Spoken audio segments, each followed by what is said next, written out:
Hi, my name is Monica Donovan. I'm the CEO and co-founder of Heady Vermont. We're here in the Woman of Weed livestream with Ashley and Brittany. Hope everybody's having a good Sunday. Hi guys! And introduce, if you want to step in and introduce yourself. And sure. I'm Ashley Reynolds. I'm the president and co-founder of Elmore Mountain Therapeutics. We specialize in a whole hemp plant CBD extract. I am Brittany Clark. I am marketing and sales associate for Elmore Mountain Therapeutics. I've been with the company since about August. Yeah. It's been a whirlwind ever since. Totally. Awesome, it's good to have you guys. Thank you so much for having us. Good stuff. So, so tell me a little bit about this. So, Ashley and Brittany are putting together this Woman of Weed movie showing and hemp market at Maglianero coming up next weekend on Saturday. So can you tell me a little bit about what made you decide to do this event and what it's all about and why you're bringing it to Burlington? Yeah. I was really lucky that early on when starting the company that I was introduced to Jane West and to A.C. Braddock, two women who are in the film Women of Weed that inspired me, that they were these really smart professional women who took their very successful careers that they had already established and adapted them into the cannabis industry. And I really was so inspired by that myself on my own journey as a business owner, that when the opportunity came along, when I was introduced to Windy Borman, the producer of the film, of the possibility of bringing the film here to Vermont. Given the landscape of everything happening here in Vermont, I felt like it was the right time to really show women out there who maybe are thinking about getting into the industry, don't really know how to get into the industry, don't necessarily know if what they already do could be adapted into the industry, and I think this movie is going to show that if they can dream it, they can do it. That's awesome. And tell me a little bit about this hemp market that we're doing. Totally. So I thought that many folks that are coming to the movie are going to be traveling an hour or so away to support us and support the movie. So I figured if they're going to be coming to Burlington and making the trek down, that they might as well make something of it as well. So I really love working with a lot of people in the industry. So Loose Farm is going to be there. Cannaplanners is going to be there. Green Empire. No, am I getting there? Yes, Green Empire Brewing, Cynthia Spa, Blissful Healing, Salt Ash Botanicals, Nutty Steph's. They're all going to be there, and it was our opportunity to show the industry that we really love working with everybody that's good that's stuff. In this industry. And that's from is that from 2 to 6? From 4 to 6. 4 to 6. Yeah. So 4 to 6 at Maglianero next weekend. There will be a hemp market, and then we're having a movie screening at Merrill's Roxy at 7 p.m. Yes. So be there or be square. Awesome, good stuff. So tell me a little bit about, you recently started your business, Elmore Mountain Therapeutics. When did you kick that off? May is when we became an LLC last year. It started where I had been suffering from anxiety and had a patient of mine. I've been practicing dentistry for almost 15 years, and I had a patient of mine who splits their time between Oregon and Vermont tell me about CBD, that it had changed his life. So he suggested this really tiny nutraceutical company out in Colorado. I did a ton of research. They do all of their own, not their own, but they do third-party testing, organic practices. And within a few days of taking it, changed my life. And so I spent the next month telling all of my girlfriends about it, all my friends and family about CBD, which, like myself, I had never heard of, and a lot of people back in January had never heard of. And so after about 3 weeks or so, I went back to my husband and was like, we should do this. We should be that company that is out there educating, showing people that they can be mothers, they can be professionals, they can use CBD, and they're not going to get arrested, that it's not something that their kids are going to get taken away from you, like that you can use it as a medicine, and it can really significantly benefit your life. That's wonderful, and I'm actually somebody who also uses CBD for anxiety, and I found it to also be an incredible tool just for sort of managing that sort of stress, and I think that's amazing. And so, have you found it's been challenging to sort of start this business like in Vermont, like as a woman, or just being in Vermont? Have you found any challenges along the way that kind of? Absolutely. What's a really powerful thing about being a native Vermonter is that when we do meet a challenge, I then meet someone, within a couple of days or weeks that's like, here, try this opportunity, or let me introduce you to this person. So the power of sort of the state behind us, really feeling that they're rooting for the natives to really be a part of this industry and a part of shaping this industry, working with gender equality, working with economic sustainability, with agricultural sustainability, having all of those just sort of in my blood as a Vermonter. I think people really feel that. I think the women that really are attracted to the brand, we do a lot of marketing. We really try to showcase our partnerships that we have with other women businesses in Vermont.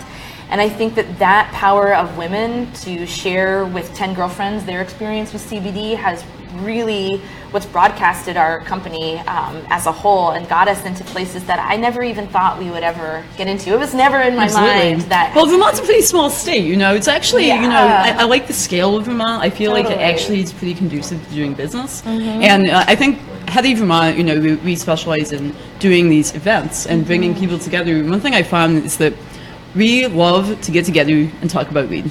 That's what we're going to do. Like, everybody just wants to get together and, meet and network and figure out ways that we can work together. And that's something we've really found from the event. So I'm really looking forward to next weekend, just kind of meeting some people and giving each other a little bit of a leg up. I think it'll be pretty cool. Yeah, this company that reached out to me, this Salt Ash Botanicals, brand new company. They're launching their website. I'm giving her the opportunity. She hasn't done a lot of like hemp markets and farmers markets and her own little pop-ups. So I'm super excited for her to have the opportunity to kind of work with more of us that have, been in it a year or so. Like we've all been kind of on the same sort of circuits of where we have our products displayed for retail, where we do our events with you guys in these hemp markets. So I'm excited for her to join us too. Good stuff. Can you tell me a little bit about what you've got kind of out in the table here? Sure. So this is the same proprietary blend. This is our 1500 milligram bottle. This is our 500 milligram bottle. This is our topical that we just launched right before Christmas that's made right here in Burlington. We worked with a couple of other women who are specialists in their field to formulate that for us. 100% organic. We source as much product as we can from Vermont. Then one of our first edible partnerships here was with with Laughing Moon Chocolates in Stowe.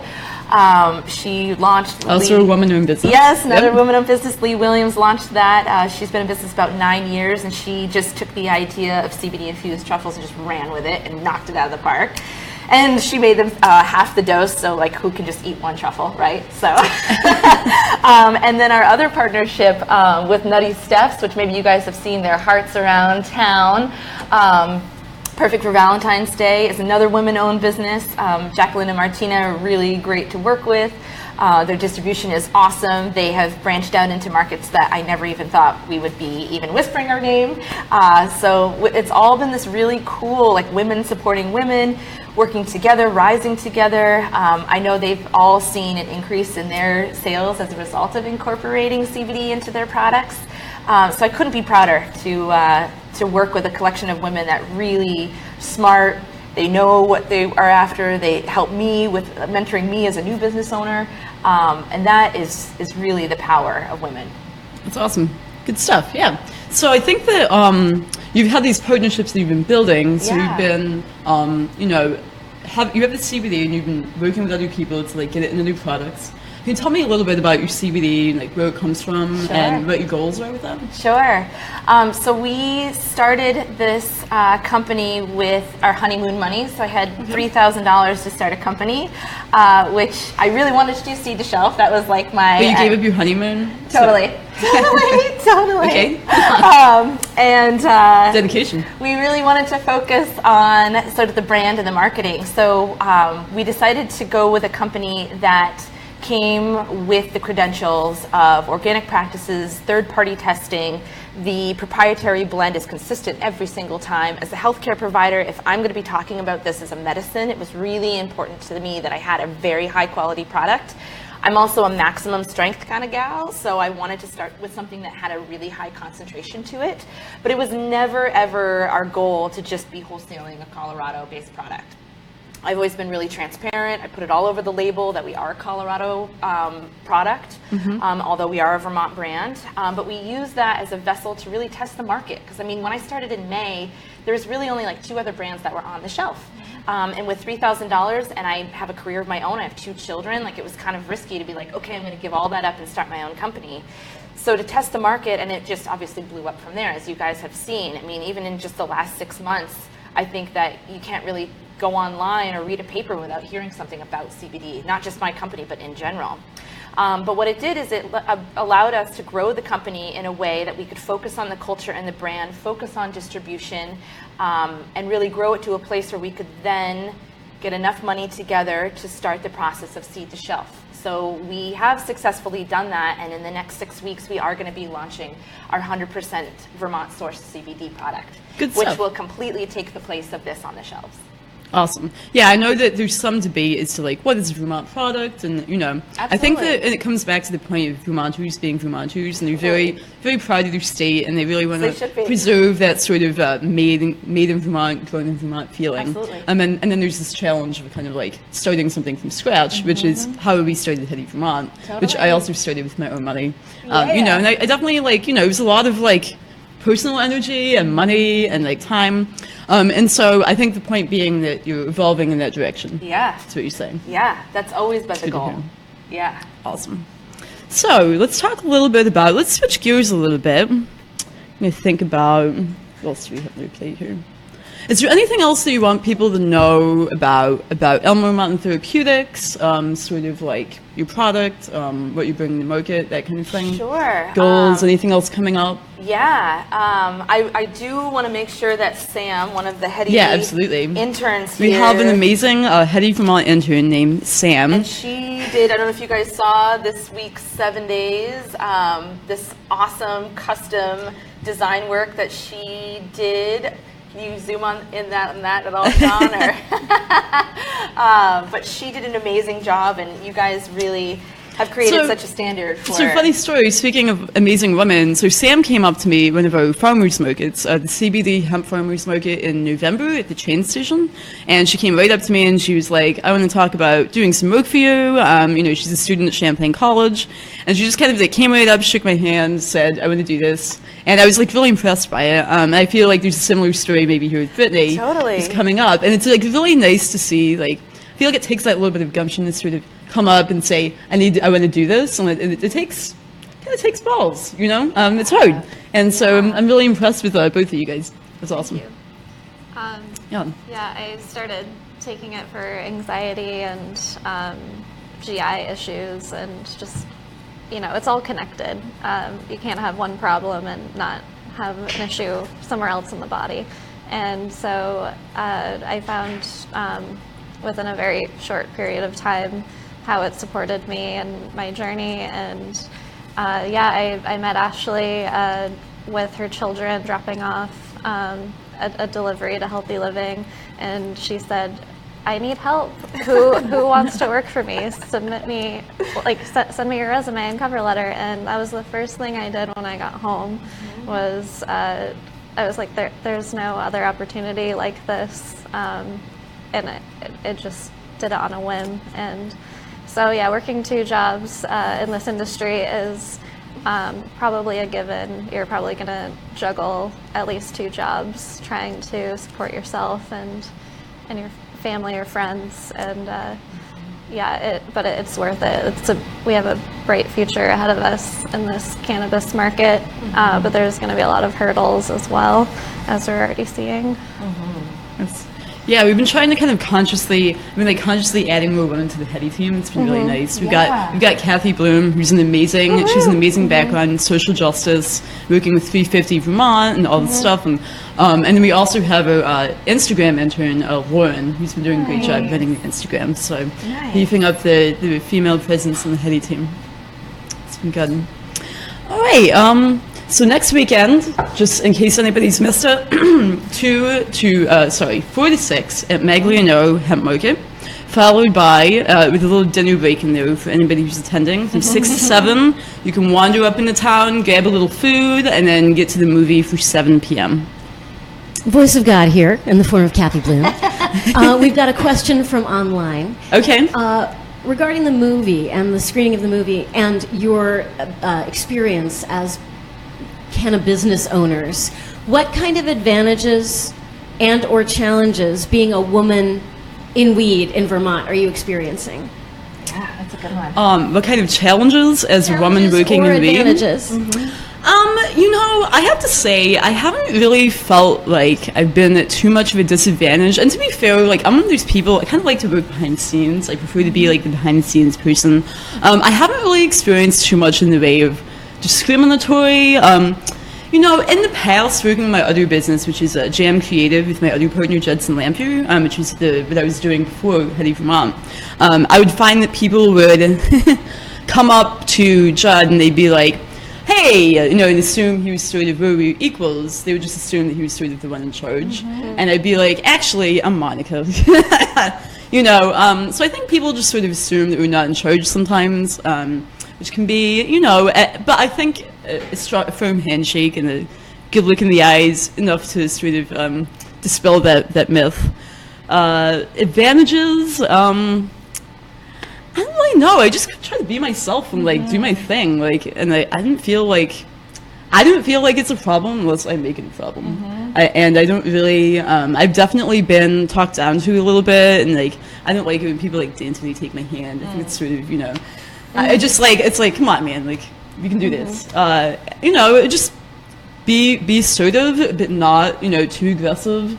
Look people in the eye, let them know where you're at, and just tell them what you're thinking. I don't know if you guys have experienced any, Ashley, do you feel like you've experienced any difficulties sort of as a woman? I think as in human nature, I think the more success that you get, I think that you become, in any industry, not just in this one, you become a target for people that maybe aren't as psyched that you're rising as quickly as you are, or maybe that you're, putting out a message that maybe they wanted to put out, but just so I have experienced a little bit of that, some in the public eye, some not. I think that it's important as women, we wear many, many hats, but I think to be poised and elegant about all of our sort of public transactions is really important, because I think the very obvious for women is that we're emotional and that we, let our emotions get the best of us. And I think that when women are doing well in the industry or any industry, that they expect that that's going to be an issue. And you and I know, when you own your own business, you don't just call into work. You have to play through the pain, and you have to be dedicated, and you have to be available all the time. And that's something that is weighing on me. That's something that I think our pressures as mothers, as wives, I think that all is part of it. As far as it being an advantage, I think that the timing of women getting into the industry, I think that, to reference Oprah and the Time's Up movement and the hashtag #MeToo, now's the time, getting women in leadership roles, even in the corporate world. Like you said, you're actively trying to get women into the industry, or actively trying to employ women. And I know that there's many other folks in the cannabis industry that, I was talking with Christian at Sirius, they're actively trying to get women there and working there, because it's important. It's important to have that perspective. It's important to have that voice. It's important to have that look and feel when women come into your store, or if women are going to ask you a question. Giving people permission to use a product like a cannabis derivative like this, is a big thing. Women are afraid. People are afraid. The stigma surrounding this industry is real. And so the more that you can show that you are out there, that you're being this face of the business, that can be very powerful to people, to give them their own permission to do so. Absolutely. So I think that's the advantage. Yep. Another question. Do you think there's any relationship between the fact that the plant is predominantly a female plant that we're using? Certainly in hemp we can use the boys too, but that there's nurturing and cultivating and a sense of very feminine energy about this product that we're using. Is there any sense of, and it's a little stereotypical to say that women are nurturers, but we tend frequently to be, and that this is medicinal. How do you think it changes the paradigm around how people take care of themselves, and how this plant is grown now and introduced now into the culture? Yeah. Do you want to take that? I'm going to take a crack at it. I have something to say. Go ahead. Well, I think it's just kind of on the lines of women, the plant itself, CBD derivative or hemp derivative or cannabis. Let's just call it cannabis for the time being. That it's an adaptogen, and women they're the most adaptive human or creatures, I think. We wear so many different hats. Whenever I hear or I see all these testimonials or hear the testimonials about this plant, like there's something magical about the fact that it's a female plant and how it works with the feminine biology. I do think it works really well with men as well, but through the decades that women go through and our changes, I mean, it definitely is tuned for us. But the whole idea of self-healing and this new idea of treating from within and full body wellness, this homeostasis that CBD creates with the endocannabinoid system, I think that people are sick and tired of uses of conventional medicine and not working, and they never really felt that trust of their own bodies to do what it's supposed to do on its own. And supplementing with phytocannabinoids is a really awesome way to really see how magnificent your body really is to regenerate. Yeah. Yeah, I do think that, it is a healing plant, and in the rush to become an entrepreneur, it can be easy to forget to take care of yourself, and that's something that I personally have to remember, because I'm feeling like pretty overworked and stretched thin, but like literally all this stuff is revolving around this thing that is supposed to like help with those things and like take care of that exhaustion and anxiety and so it's I think embracing the plant at the same time that we're embracing this sort of sense of entrepreneurship and ideals and trying to like push forward, remembering that it's all about this sort of healing is what it comes down to. And considering that, there are a lot of men working in grow rooms, like through what we're trying, so I feel like we do need more women in general, like in the industry. Like there's still a lot of older white men kind of ending up with all the money. So yeah. In Vermont, I think we're pretty lucky that we have that small scale economy. It's really easy to kind of build up and network, and I think that's very fortunate. We have something here in Vermont as women that we can probably feel like we're a little luckier here than maybe in other places. But I do feel like it is a little bit disproportionately still leaning male, I think, in the grander scheme of things, for sure. Ashley, on your website, you talk about cannabis in the intersectional place between environmental, social, economic justice. Can you expound on that a little bit more? Absolutely. When we were talking about cultivation and developing our cooperative farmers, like you have to start with a good product. You have to start with good soil. Specifically, if you're going to be using supercritical CO2 extraction, I mean, in any extraction period, it's going to concentrate whatever is in it, irritants or not, impurities or not, it's going to concentrate those things. So for us, I think what we learned over this last year with not focusing on cultivation was what not to do. I was able to be very fortunate that people were really proud and excited to invite us onto their farms, and we saw the gamut. It was a early, late start to the season. It was a really hot end of season. And really humid, so there were a lot of challenges last year. I saw people go really big and then get caught in a really difficult position where they had no room to dry, and the end processing portion is just as important as the beginning. So what we are hoping is that we get many people who want to join, but start small. I mean, I think people have a really unrealistic idea of the cash grab that is the cultivation portion. At the end, it always translates to what the product is at the end after extraction that you can get and bring to market. So I think that our advice to people who want to get in sort of the cultivation end of it is to start small, learn. I mean, it is a quick learning curve, but making sure you start with good genetics, make sure you start with approved nutrients, that you monitor your levels, obviously, and that will become more and more scrutinized. And starting with that standard, and then when regulation and more standardization comes into Vermont, you'll be ready. You won't be this sense of, oh, we got to hurry up and change this practice. Start with good practices. Start with ethical pricing. Start with gender parity. I mean, there's no reason that we should be starting at the bottom. Like, let's start at the top. That's like Vermont brands, Vermont made. That's what we do best. This high level of quality is what we do best. And that question of accountability, like what's in your product, and Totally. it's true, there isn't much in the way of regulatory anything. People are just bringing stuff to market, and that's so I think what that does is it forces people to be self-responsible. Like, you are responsible for making sure that your product has what you say it has in it, and the public is, I guess the final decider of that, whether your product is good or bad or has trace amounts of stuff in it. So it'll be interesting as it becomes more saturated. I'm interested to see like who falls off. And Totally. but yes, absolutely. Start small. I think a lot of people had a pretty intense reality check at the end of last year. Yeah. Not easy Some for a few very people. and unfortunate for some. And you hate to hear those stories. But there's time, I mean, I got think time. There's a lot of time. We were talking about this earlier. This is just the beginning. Like, we were just getting into this.